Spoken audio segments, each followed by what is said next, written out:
And so while the mountains are getting lots of snow, they have experienced warm and sunny weather for the last few weeks. So Corey Reppenhagen is near Loveland Pass to explain why this could be a problem in the future. And we hear, Corey, that the snow was falling perfectly until we decided to do this live picture, live shot with you, and now it's stopped.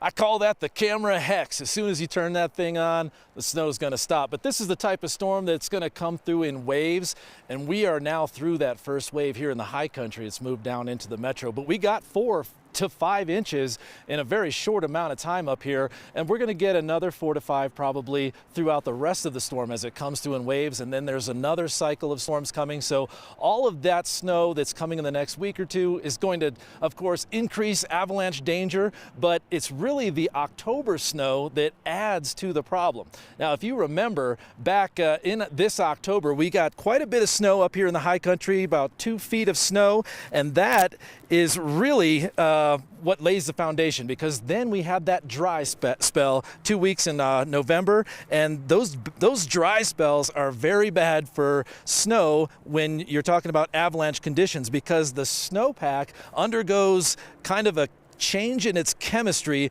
which allows the individual crystals to grow in size, and also the spaces within that snowpack, the air, to also grow in size. We call that process faceting, and when you dig down in the snow, it often feels like it's sugar snow. The snow doesn't want to stick together, and it becomes very weak, particularly when it's buried by later snow. So that was Spencer Logan there, the avalanche forecaster back in the CAIC office. He said that the snow that's about to fall over the next couple of weeks will now fall on top of that weak faceted snow and create a very weak bonding. So this is exactly what happened last October. We had a big October and then a long dry spell, and of course that led to that huge historic avalanche cycle back in March. So the weak foundation that was laid in October is what started it.